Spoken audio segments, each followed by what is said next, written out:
भारत की एकता, अखंडता और राष्ट्रवाद के प्रति डॉक्टर श्यामा प्रसाद मुखर्जी की जयंती के अवसर पर आज मुख्यमंत्री योगी आदित्यनाथ ने लखनऊ में उनकी प्रतिमा पर माल्यार्पण कर श्रद्धांजलि अर्पित की। इस मौके पर सीएम योगी ने डॉक्टर मुखर्जी के राष्ट्र के प्रति योगदान को याद करते हुए कहा कि उनका संपूर्ण जीवन राष्ट्र माता को समर्पित था। बता दें कि लखनऊ स्थित डॉक्टर श्यामा प्रसाद मुखर्जी की प्रतिमा स्थल पर सुबह का नजारा बेहद खास रहा। जयंती के अवसर पर आयोजित इस कार्यक्रम में मुख्यमंत्री योगी आदित्यनाथ ने पुष्पांजलि अर्पित कर डॉक्टर मुखर्जी को श्रद्धांजलि दी। इस मौके पर मुख्यमंत्री ने कहा कि 6 जुलाई 1901 को जन्मे डॉक्टर श्यामा प्रसाद मुखर्जी केवल एक राजनेता नहीं बल्कि एक प्रखर शिक्षाविद, स्वतंत्रता सेनानी और राष्ट्रभक्त थे।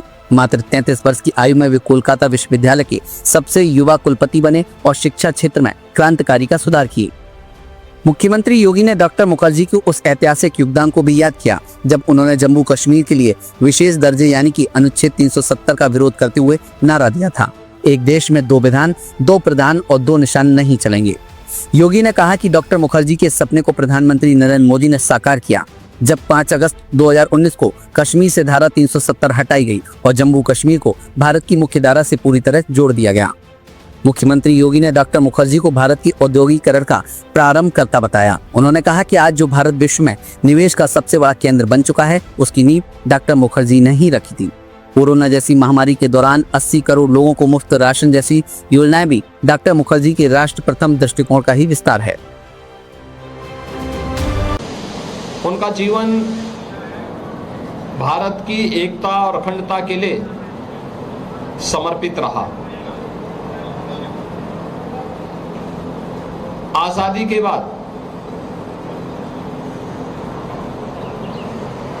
पंडित नेहरू के नेतृत्व में बनी पहली सरकार में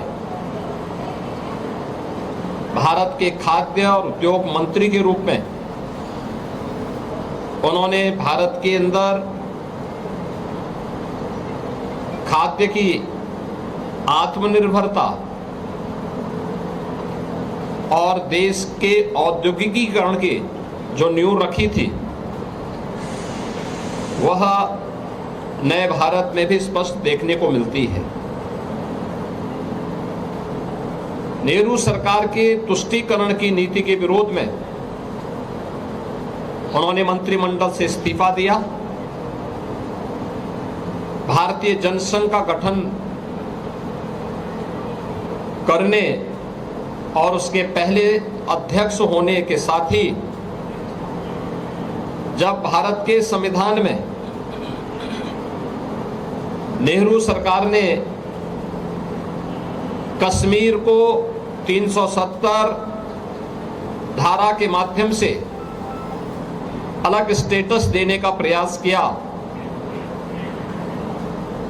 और परमिट सिस्टम जम्मू कश्मीर के लिए लागू किया, उसके खिलाफ सबसे पहले कोई आवाज उठी थी तो आवाज थी डॉक्टर श्यामा प्रसाद मुखर्जी जी की। उन्होंने उस समय एक नारा दिया था, एक देश में 2 प्रधान, 2 विधान और 2 निशान नहीं चलेंगे।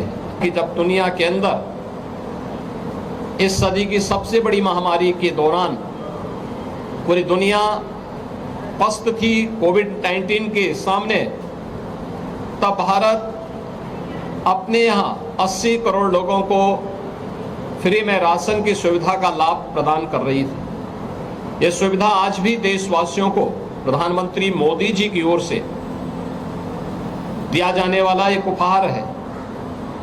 ये जब इस जितने भी संकल्प पूरे होते दिखाई दे रहे हैं, ये सभी संकल्प डॉक्टर श्यामा प्रसाद मुखर्जी के सपनों को साकार होने जैसा है। एक राष्ट्र एक विधान एक निशान का उद्घोष करने वाले डॉक्टर श्यामा प्रसाद मुखर्जी का जीवन आज भी देशभक्ति और राष्ट्रनिष्ठा की प्रेरणा देता है। सीएम योगी ने जिस तरह उनके योगदानों को याद किया, वह भावी पीढ़ियों को सच्चे राष्ट्र निर्माता की राह दिखाता है।